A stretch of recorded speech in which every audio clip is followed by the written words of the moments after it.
बिस्मिल्लाहिर्रहमानिर्रहीम। अस्सलाम वालेकुम। प्रोग्राम इख्तिलाफ राय के साथ मैं हूँ इफ्तिखार काज़मी। हुकूमत खान साहब की है, मगर महंगाई का जिम्मेदार आज भी नवाज शरीफ है। हुकूमत तहरीक इंसाफ की है, लेकिन बेरोजगारी के जिम्मेदार नवाज शरीफ हैं। हुकूमत खान साहब की है, लेकिन नाकामियों के जिम्मेदार नवाज शरीफ हैं। और मंसूबे नवाज शरीफ के हैं, लेकिन क्रेडिट खान साहब को मिलना चाहिए। तो किसी को अच्छा लगे या बुरा, हकीकत यह है कि नवाज शरीफ कल भी सियासत में रेलेवेंट थे और आज भी रेलेवेंट हैं और कल भी रहेंगे। नवाज शरीफ वो लीडर है जिसे एक नहीं, दो नहीं, तीन नहीं, बल्कि कई कुव्वतों ने मिलकर सियासत से बाहर निकालने की कोशिश की, लेकिन उसमें कामयाब नहीं हो सके। और आज नवाज शरीफ ही नहीं, उनकी जमात में बहुत से लोग लीडर बन चुके हैं, जिनमें मरियम नवाज और शहबाज शरीफ भी शामिल हैं। तो नवाज शरीफ का माजी कुछ भी हो, जिस तरह खान साहब का पास्ट कुछ भी हो, हकीकत यह है कि खान साहब वज़ीर आज़म तो है, लेकिन लीडर नहीं है। लीडर नवाज शरीफ है, जिसके पास ना सरकारी वसाइल है, ना सरकारी ताकत है, ना मुख्तलिफ हल्कों की सपोर्ट, ना वो आलमी ताकतों का मंजूर नजर रहा है। इसके बावजूद नवाज शरीफ के बगैर पाकिस्तान की सियासत नामुकम्मल है।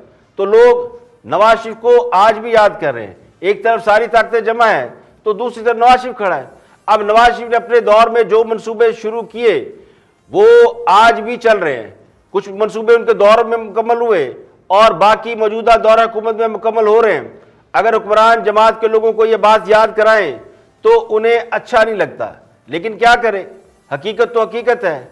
वासु डैम नवाज शरीफ ने शुरू किया था, लेकिन उस पर तख्ती खान साहब लगाएंगे। तो जून 2017 में शुरू होने वाला हाइड्रो पावर प्रोजेक्ट, जिससे तकरीबन 2160 मेगावाट बिजली सिस्टम में दाखिल होगी, और पहला मरहला इसका 2025 में मुकम्मल होगा और दूसरा 2029 में मुकम्मल होगा। ये एक लॉन्ग टर्म प्रोजेक्ट है, जिसके वजह से सिस्टम के अंदर तकरीबन 4300 मेगावाट बिजली आएगी और 12 अरब सालाना 12 अरब यूनिट बिजली पैदा होगी। तो नवाज शरीफ फिर भी बुरा है, और वो अच्छे हैं जिन्होंने 8 साल केपीके में गुजारे हैं और 3 साल से वो फेडरल गवर्नमेंट में हैं, लेकिन एक भी प्रोजेक्ट नहीं लगाया। तो इसे अब जहालत कहे, बेशर्मी कहे या टटाई कहे। जब मुल्क पर कर्जा 28 अरब डॉलर था, तो ये आवाजें बुलंद की जाती थी कि मुल्क डूब रहा है, सेमिनार पर सेमिनार होते थे। आज 45 अरब डॉलर कर्जा है और 17 अरब डॉलर कर्ज लेने की तैयारी की जा रही है, लेकिन दावे ये किए जा रहे हैं कि मुल्क तरक्की कर रहा है। तो इस मुल्क के 3 बार वजीर आजम रहने वाले से नफरत करने वाले, उनके कमरे से एसी तक उतारने वाले, अब कलभूषण के लिए तो कानून साजी करते फिर रहे हैं, उसकी रिहाई के लिए इकदाम कर रहे हैं, लेकिन अवाम का कोई ख्याल नहीं। जिन्होंने बजट में इजाफी टैक्स लगा रखे हैं और इजाफी टैक्सों के अब नताइज आना शुरू हो गए, जिसके बाद आटा, घी, चीनी, गैस समेत कई अशिया महंगी होने जा रही है। 1 जुलाई से सीएनजी की कीमत में 9 रुपये फी लीटर इजाफा हो रहा है, जबकि 20 किलो आटे के थैले की कीमत में 90 से 100 रुपये इजाफा होगा। वजीर खजाना शौकत तरीन पेट्रोलियम लेवी 5 रुपये से बढ़ाकर उसे 20 रुपये करके 660 अरब रुपये का रेवेन्यू का हदफ पूरा करने का ऐलान कर चुके हैं। तो फिर पेट्रोल की कीमत कहाँ जाएगी, इसका अंदाजा लगाया जा सकता है। इतलात यह भी है कि हुकूमत 383 अरब के नए टैक्स लगा रही है और सेल्स टैक्स 17% करने का इरादा रखती है। तो महंगाई का इससे जो तूफान आएगा उसका तस्वर ही महाल है। बिजली 8 रुपये फी यूनिट से 20-22 रुपये फी यूनिट पहुंच चुकी है। अद्वियात 300 से 500% पहले ही महंगी है। तो डेयरी सेक्टर पर 16 अरब, चीनी पर 44 अरब रुपये और आटा मैदा सार्फिन पर तकरीबन 70 अरब रुपये का इजाफी बोझ डालने से ये अशिया महंगी भी होंगी, और फिर जब चीज़ें महंगी होंगी तो लोग इनको इस्तेमाल नहीं करेंगे, तो जिससे ग़िज़ाई किल्लत बढ़ने का खदशा है।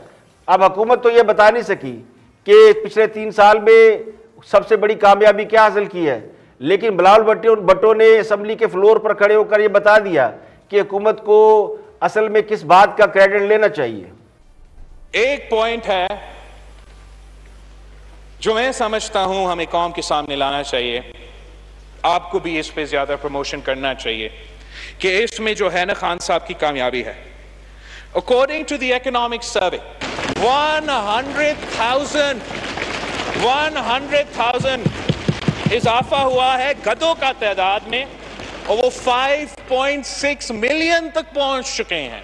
तो गोरे तो उतने ही हैं, मगर पीटीआई के दौर में नया पाकिस्तान में तो गधों के तादाद में इजाफा हुआ है जनाब स्पीकर। तो बिलावल भुट्टो कहते हैं कि खान साहब की हुकूमत में गधों की तादाद में इजाफा हुआ है, तो इसका मतलब ये कि गधे पैदा हो रहे हैं।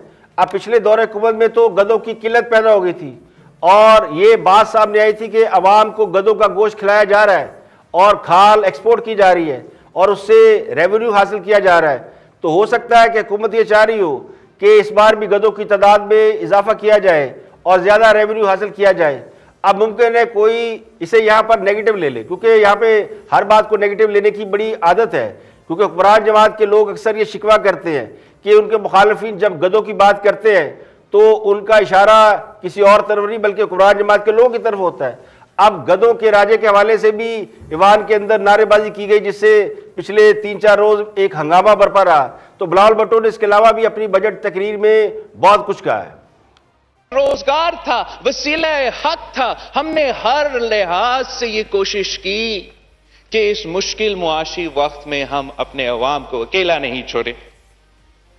आप तो एहसास एहसास कहते हो, आपको कोई एहसास नहीं। महंगाई में तारीखी इजाफा, गुर्बत में तारीखी इजाफा, बेरोजगारी में तारीखी इजाफा, मगर बेनजीर इनकम सपोर्ट प्रोग्राम के लिए मामूली इजाफा। अगर आप मुआशी तरक्की कर रहे हो, 4% तक पहुंच के हो, अगर आप 20% अपना रेवेन्यू में इजाफा कर चुके हो, तो फिर 10 साल हो चुके हैं बेनजीर इनकम सपोर्ट प्रोग्राम के आने से। आप इस प्रोग्राम को 200 बिलियन से लेके 200 अरब से लेके 800 अरब तक पहुंचाते। अब वो हर पाकिस्तानी जो आपको मुआशी नाकामी नाअहली की वजह से आज महंगाई, गुर्बत और बेरोजगारी भुगत रहे हैं, आप उनके घर तक की इमदाद पहुंचा सकते थे। तो एक तमाशा कौमी असम्बली के अंदर पिछले 3-4 रोज लगता रहा। अब एक तमाशा कोयटा असम्बली के बाहर नजर आया। कोयटा में अपोजिशन ने बजट में अपोजिशन के हकूक को नजरअंदाज करने पर और उनके हलकों को फंड ना देने पर एहतजाज किया, जो तसादम और हंगामा राई में तब्दील हो गया। अब पुलिस की भारी नफरी और अपोजिशन अरकान में जबरदस्त तसादम हुआ है, जिसके बाद अपोजिशन ने जो असम्बली के बाहर एहतजाज करनी थी उसने असम्बली के अंदर दाखिल होकर चारों गेट बंद कर दिए। पुलिस की भारी नफरी ने दरवाजा खोलने की कोशिश की और बख्तरबंद गाड़ियों की टक्कर से दरवाजे तोड़ दिए, जिससे 2 अरकान असम्बली बाबू रहीम और वाहद सदीकी ये 2 जख्मी हुए हैं। आप जरा ये कहते हैं कि अपोजिशन के तकरीबन 22-23 लोग हैं जो अपने हलकों को बजट में नजरअंदाज किए जाने पर, यानी उनको ये इतलात है कि बजट में हुकूमत उनके इलाकों को या उनके हलकों को फंड नहीं दे रही और पिछले 2 साल से नहीं दे रही। तो इस बार उन्होंने पिछले 3-4 रोज से कोयटा असम्बली के बाहर कैंप लगा रखा है। जुमे को इजलास मुनक्कद करने के लिए पुलिस की भारी नफरी लगाई गई, जिसकी वजह से पूरा कोयटा जुमे के रोज बंद रहा। अब पुलिस ने अरकान असम्बली को जब जबरदस्ती वहां से हटाने की कोशिश की, उसके बाद तलख कलामी शुरू हो गई और ये इतला पूरे शहर में आनन फानन फैल गई, जिसके बाद लोग जमा होना शुरू हो गए। मुख्तलिफ सियासी जमातें, JUIF, पख्तूनख्वा मिली पार्टी, मैंगल ग्रुप, ये सब लोग वहां पहुंच गए, जिसके बाद दोनों तरफ से अच्छी खासी धींगा मुश्ती हंगामा राई हुई। पुलिस और इंतजामिया ने MP हॉस्टल वाले गेट को खोलने की कोशिश की, गेट तोड़ दिया, तो कई लोग जख्मी हुए। तो ये इंतहाई अफसोसनाक सूरत हाल देखने में आई। तो पिछले 3-4 रोज से पार्लिमानी इदारों के अंदर जो कुछ भी हो रहा है वो खासा अफसोसनाक है। इस मुकाम पर भी शेलिंग की गई और जब वज़ीर आला जाम कमाल पहुंचे तो और ज्यादा वहां पे मामला भड़क गया। बजाय मुज़ाकरात करने के पुलिस की मदद से, इंतजामिया की मदद से फिर लोगों को जबरदस्ती वहां से हटाया गया। तो इसमें भी कई नाखुशगवार चीजें देखने में आई हैं।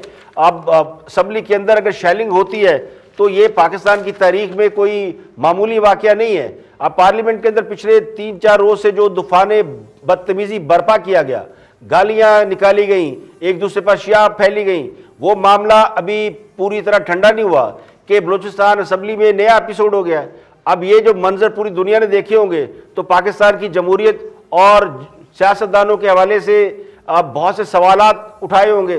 तो इस किस्म के वाक़यात ये जाहिर करते हैं कि अवाम का असम्बलियों से और सियासतदानों पर से एतमाद ख़त्म करने के लिए किसी न किसी मनसूबे पर अमल हो रहा है और इसमें शायद मैं शायद कह रहा हूं कि वो सियासी ताकतें या वो ताकतें मुलव्वस हैं जो इस किस्म की सूरत हाल पैदा कर रही हैं, या फिर उन कुव्वतों के नुमाइंदे हैं जो ऐसी सूरत हाल पैदा करके किसी किस्म का कोई फ़ायदा उठाने की ख्वाहिश रखते हैं। क्योंकि जब सियासतदान मामलात को नहीं संभाल सकते और जमहूरियत डिलीवर नहीं कर सकती, तो फिर इस मुल्क में जो कुछ माजी में होता रहा है वो आइंदा नहीं होगा, इस बात की गारंटी कोई नहीं दे सकता। तो यहाँ पे लेंगे एक ब्रेक, और ब्रेक के बाद वापस आएंगे और भी हम मौजूदात आपके साथ शेयर करेंगे। हमारे साथ रहिएगा।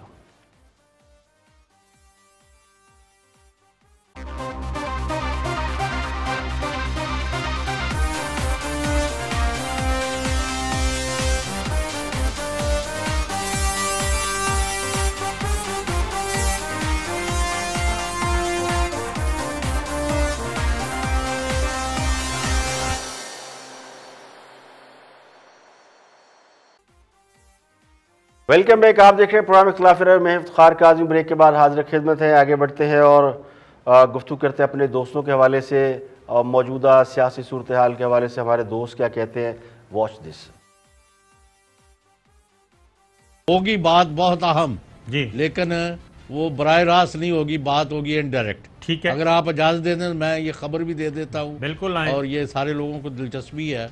आपको याद होगा कि मैंने कल इल्म नजूम के हवाले से एक बात की थी जी हाँ। कि जो मसल्ह फ़ौज का रियासती इदारों का सितारा है मरीख, और जो सियासत का और हुकूमत का और अवाम का सितारा है ज़ोहल, वो अगला एक महीना आमने सामने तसादम, कन्फ्रंटेशन और मुकाबला और महाजराई की सूरत हाल इख्तियार करेंगे।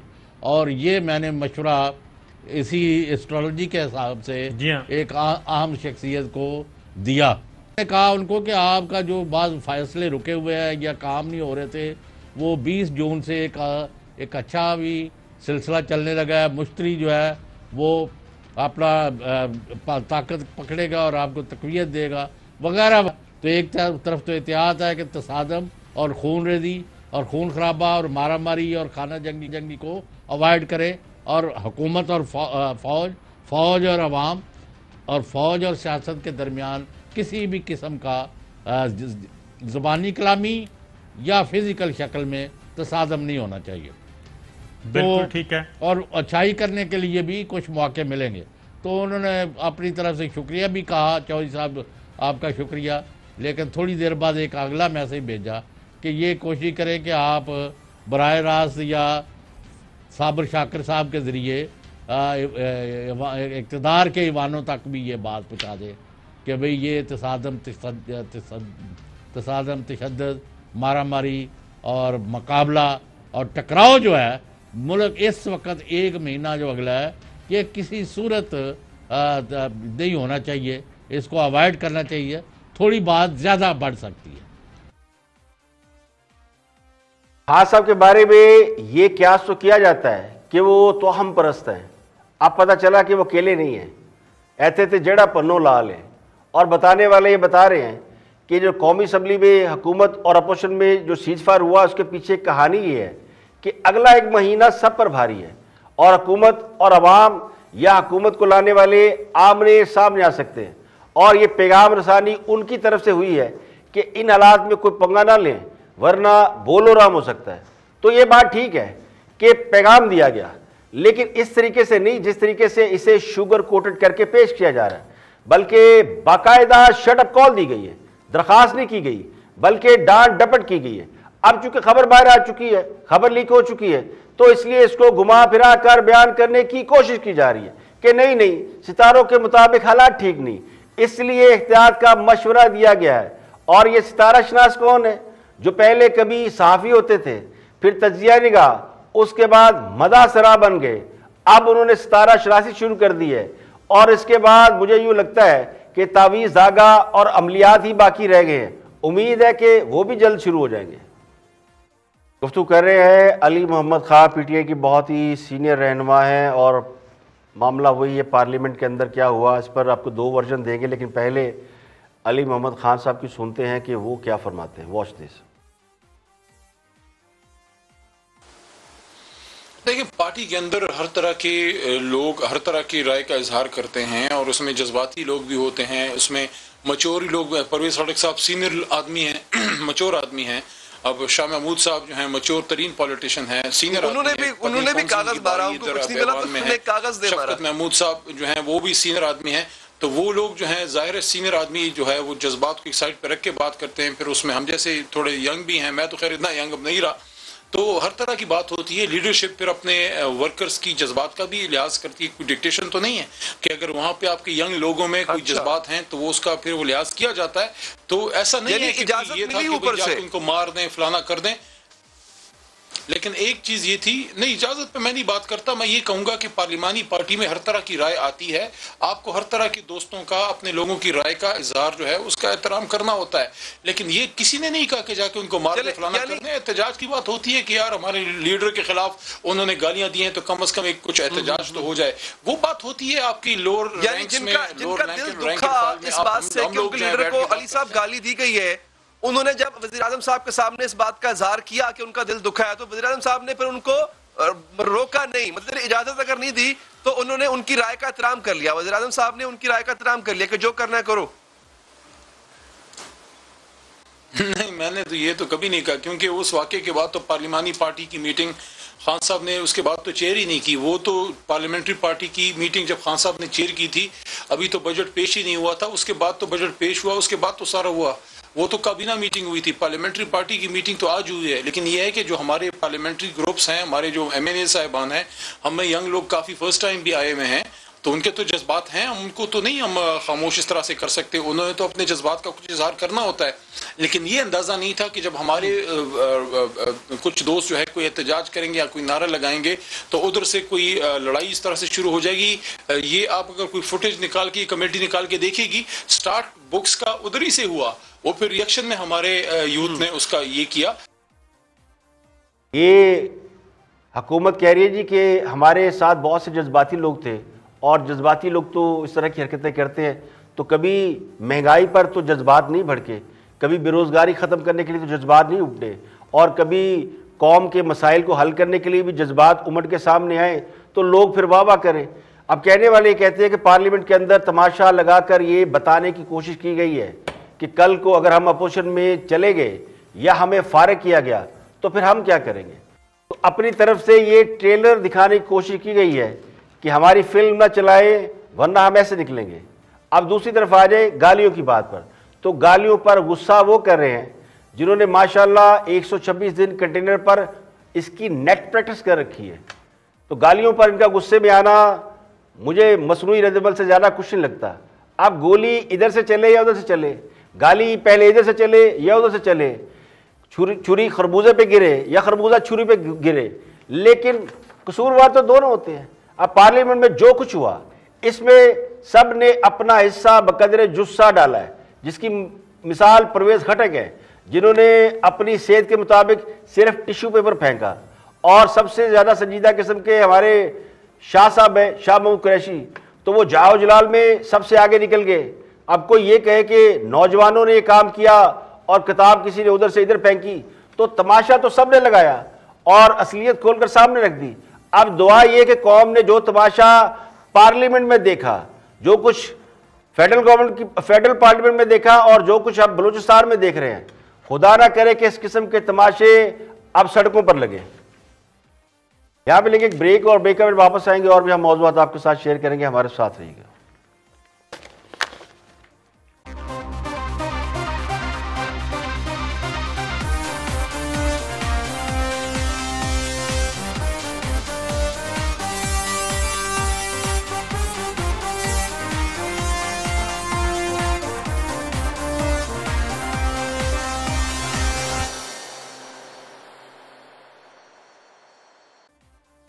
Welcome back. आप देख रहे हैं प्रोग्राम इख्तिलाफ राय में इफ्तिखार काज़मी। ब्रेक के बाद हाजिर खिदमत है, आगे बढ़ते हैं और गुफ्तगू कर रहे हैं इरशाद भट्टी, और मौजू है जहांगीर तरीन का जो मामला था शुगर स्कैंडल का, इसमें उनकी स्टैंडिंग क्या है और ये मामला कहाँ गया। शुगर में 450 अरब रुपए का एक बहुत बड़ा स्कैम है जो आवाम की जेबों से निकाले गए, जिसमें चीनी महंगी की गई और चीनी इंपोर्ट की गई, एक्सपोर्ट की गई, बहुत सारे मामला हैं इस पर। खास अभी कहते थे कि वो किसी को NRO नहीं देंगे, इंक्वायरी कराई गई, तो इस पर क्या टेक है इरशाद भट्टी का, जरा वो सुनते हैं पहले। बिल्कुल जहांगीर तरीन ग्रुप ने हुकूमत को ब्लैकमेल कर लिया और तरीन ग्रुप के पता चल गया इमरान खान को कि तरीन ग्रुप के बगैर बजट भी पास नहीं हो सकता, तो इसलिए और तरीन ग्रुप ने यूसुफ रज़ा गिलानी को जितवाया, इसलिए सबसे पहले डॉक्टर रिजवान को हटाया गया, अबू बकर खुदाबख्श को दी गई, फिर उसके बाद जब ये मिले तो अली जफर को लगा दिया गया। बैंकिंग कोर्ट के जज का भी ट्रांसफर हुआ, कोई कानूनी चाहते, हाँ, फिर उसके बाद बैंकिंग कोर्ट के जज का ट्रांसफर हुआ, फिर उसके बाद वाजिद ज़िया का तब्दील होना मतलब जहांगीर तरीन को NRO देना, वाजिद ज़िया साहब को तब्दील कर दिया गया। फिर उसके बाद FIA ने अदालत में आके कहा कि हमें गिरफ्तार करने की कोई ज़रूरत नहीं है। अपोजिशन को तो हर वक्त गिरफ्तार होना चाहिए लेकिन जहांगीर तरीन को नहीं। क्यों? क्योंकि एक तो अपने थे, दूसरे अपने हुकूमत कायम है उसकी वजह से, अपने की बात नहीं है, अपनों की बात नहीं, हुकूमत कायम है उसकी वजह से, उनकी वजह से ये कहना हुकूमत कायम है। और मुझे मैंने एक प्रोग्राम में कहा था कि इमरान खान अगर आज खड़े हो जाए ना इस जहांगीर तरीन या इस माफियाज के, जिन माफियाज के खिलाफ वो हमें दर्श देते थे कि मैं लड़ूंगा, तो उन माफियाज के खिलाफ अगर शुगर माफिया खिलाफ खड़े हो जाएं और कहें कि ये पड़ी हुकूमत, कर लो हुकूमत, ले आओ अदम एतमाद, मैं इमरान खान हूं, मैं नहीं NRO दूंगा, तो यकीन करें सारे। देखिए, खान साहब को वजीर आज़म बनने का शौक था और इस मनसब को हासिल करने के लिए उन्हें जिसकी भी सपोर्ट मिल सकती थी, जैसी भी, जायज़ नाजायज़, सभी तरीकों से वो इक़्तिदार में आ गए, इलेक्टेबल पकड़े और लोग पकड़े। अब उन्हें क्या पड़ी है कि वो असूलों की खातिर जो है ही नहीं, वो माफिया के सामने खड़े हो जाएं और अपनी कुर्सी कुर्बान कर दें। यानी जिस सीट के लिए इतना कुछ किया, अब उसको सिर्फ इस बात पे कुर्बान कर दें कि जी जहांगीर तरीन ने करप्शन किया और वो सामने खड़े हो जाए। तो जहांगीर तरीन को NRO देकर खान साहब ने एक बात तो साबित कर दी है कि कुर्सी सबसे प्यारी होती है, बाकी सब ढकोसले हैं, सब बातें हैं, करप्शन के खिलाफ जंग, NRO नहीं दूंगा, माफिया को नहीं छोड़ूंगा। भाई कैसे नहीं छोड़ेंगे? यही माफिया तो जोर लगाकर खान साहब को इक़्तिदार में लाया, यही माफिया तो पिछली हुकूमतों से तंग था, माल कमाने की ख्वाहिश थी, तो उन्होंने कहा हमारी बारी भी आनी चाहिए। तो वो तरीक़ेकार भी जानते थे, लेकिन पिछली हुकूमत में बस नहीं चल रहा तो उनके खिलाफ चल पड़े। अब जहांगीर तरीन अकेले होते तो शायद उन्हें भी टिश्यू पेपर की तरह डस्टबिन में डाला जा चुका होता, लेकिन वो घाट किस्म के बिजनेसमैन हैं, वो फ्रॉम डाउन टू अप गए हुए हैं, तो उन्हें मालूम था कि खान साहब को कैसे काबू करना है। वो एक मिसाल है ना कि बिल्ली शेर की खाला है और शेर को सब कुछ सिखाती है लेकिन दरख्त पर चढ़ना नहीं सिखाती। तो यहाँ पर लगता है कि जहांगीर तरीन साहब ने वो खास बात खान साहब को सिखाई नहीं, तो खान साहब रह गए, जहांगीर तरीन आराम से निकल गए। अब ये तो वो लोग बैठकर सोचे जो ये कहते थे कि खान साहब घर चले जाएंगे, इस्तीफा दे देंगे, हुकूमत छोड़ देंगे, मगर खान किसी को छोड़ेगा नहीं। अब जिस वासू डैम की बात कर रहा हूँ, जुमे को खान साहब ने उसका दौरा किया है और इस मौके पर खान साहब को पता चला कि वासू डैम का मनसूबा जो है वो दयामिर भाषा डैम से बड़ा है। तो खान साहब ने इसका इतराफ़ किया, बल्कि तकरीर में कहा कि उन्हें तो पता ही नहीं था कि ये दयामिर भाषा डैम से बड़ा है, बल्कि पाकिस्तान का सबसे बड़ा हाइड्रो प्रोजेक्ट है। तो उन्होंने इस जो मनसूबा है इसके ऊपर जो काम करने वाले तुर्क और चाइना के लोग हैं, चाइनीज़ और तुर्क इंजीनियर काम कर रहे हैं, तो उन सबको खराज तहसीन पेश किया और फिर खान साहब ने वहाँ पर इतराफ़ किया कि वासू डैम से मुल्क को सस्ती बिजली मिलेगी और पाकिस्तान के लिए बहुत फ़ायदेमंद है और शहरी आबादी के साथ साथ इंडस्ट्री से भी इसको फ़ायदा होगा और जब सस्ती बिजली आएगी तो महंगाई भी कम होगी और इन फ्यूचर कम होगी। तो वज़ीर-ए-आज़म को इस मनसूबे की तफसीलात भी बताएगी कि वासू डैम एक्चुअली है क्या। तो वासू डैम फ़ेज़ 1 जो है वो 2025 में मुकम्मल होगा और नेशनल ग्रिड में इससे 2160 मेगावाट बिजली की फराहमी शुरू होगी। 2029 में इसका फ़ेज़ 2 मुकम्मल होगा और उसके बाद ये टोटल 4300 मेगावाट बिजली सिस्टम के अंदर आएगी। जो पिछले दिनों हमारा 3000 मेगावाट शॉर्टफॉल इसी महीने पिछले महीने हुआ है, तो ये अगले 2-3-4 सालों में डबल जो है उसकी बिजली पैदा हो जाएगी। उसके बाद उन्हें बताया गया कि ये पाकिस्तान का सबसे बड़ा हाइड्रो प्रोजेक्ट है और 2029 में ये मुकम्मल होगा।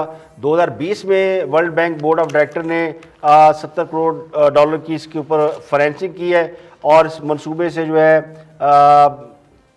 तकरीबन दरिया सिंध के साथ साथ 2160 मेगावाट बिजली ये वहाँ पे बना, KPK में मनसूबा बना हुआ है। तो ये इतना बड़ा मनसूबा है जिसका उनको तो क्रेडिट दें जिन्होंने ये मनसूबा सोचा, बनाया, फंड जनरेट किए और शुरू करा के चले गए।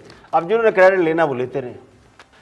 अब कुछ बात करते हैं कोरोना वैक्सीन के हवाले से। कोरोना वैक्सीन की कमी के बायस कराची के बेशतर वैक्सीनेशन सेंटर बंद कर दिए गए हैं, जबकि लाहौर जैसे बड़े शहर में भी 28 में से 24 वैक्सीनेशन सेंटर जो हैं वो ऑलमोस्ट जो है वो रैप अप कर दिए गए हैं। अब सिंध में सबसे ज़्यादा बुरी सूरत हाल है और सिंध में कहा जाता है कि जो छोटे छोटे वैक्सीनेशन सेंटर बनाए थे हमने वो वैक्सीन की अदम फराहमी के बायस ही बंद कर दिए। पिछले दिनों सिंध हुकूमत ने तड़ी लगाई थी, धमकी दी थी कि जिस सरकारी मुलाजम ने वैक्सीन ना लगाई तो उसको तनख्वाह नहीं मिलेगी। तो उसका नतीजा ये निकला कि अब लोग वैक्सीन लगाने के लिए तो जा रहे हैं लेकिन आगे वैक्सीन मौजूद नहीं। और हुकूमत ने माशी ग्रोथ के भी दावे किए हैं, तरक्की के भी दावे किए हैं, लेकिन वैक्सीन खरीदने के लिए हमारे पास फंड नहीं है। और ये सूरत हाल सिर्फ कराची में नहीं है बल्कि पाकिस्तान के तमाम बड़े शहरों से ये इतलात हैं कि जनाब वैक्सीनेशन सेंटर जो हैं वो वीरान पड़े हैं और लोग जो है वैक्सीनेशन लगाने के लिए रश लगा कर बैठे हैं। और पता नहीं किस शहर में, सियालकोट में, गुजरावाला में, पिछले मैंने अभी थोड़ी देर पहले खबर में देखी थी कि लोगों ने वैक्सीनेशन ना होने की वजह से वहाँ पे अटैक कर दिया, बाकायदा पूरा सेंटर तबाह कर दिया कि हमें वैक्सीन लगाओ। अब जब लोग लगाने के लिए तैयार है तो वैक्सीनेशन मौजूद नहीं, और जब लोग तैयार नहीं थे तो उस वक्त हुकूमत ज़बरदस्ती बुला के लोगों को वैक्सीनेशन लगा रही थी, धमकियाँ लगा रही थी, और यहाँ तक कहा गया कि जनाब उसकी सिमें बंद कर दें जो वैक्सीनेशन नहीं करवाता। तो अब वैक्सीनेशन तो आपके पास है नहीं, वैक्सीन है नहीं, और लोग लगाने के लिए ज़हनी तौर पर मेंटली तैयार हो चुके हैं। अब यहाँ भी हुकूमत से एक बहुत बड़ा ब्लंडर हुआ है। वो जो कहते हैं ना, वही जो कहते हैं वो करते नहीं, और जो करते हैं वो तो कहते ही नहीं। तो ये जब उन्होंने सोचा कि शायद लोगों ने लगवानी नहीं है तो अब मंगाने की ज़रूरत क्या है, और या फिर वो जो दावे किए थे कि पैसे बढ़े हैं और हम तरक्की कर रहे हैं, तो हकीकत हाल तो ये आपके सामने है कि हमारे पास वैक्सीनेशन ख़रीदने के पैसे तक नहीं है, जबकि हमने तरक्याती फ़ंड जो है उसमें 200-300% इजाफा कर दिए। तो हमारे लिए सियासत ज़्यादा ज़रूरी है, लोगों की सेहत ज़रूरी नहीं है। आज के लिए इतना ही। कल फिर हाजिर होंगे मज़ीद खबरों, तबसरों, तजज़ियों के साथ। प्रोग्राम इख्तिलाफ राय से इफ्तिखार काज़मी को इजाज़त दें। अपना बहुत बहुत ख्याल रखिएगा।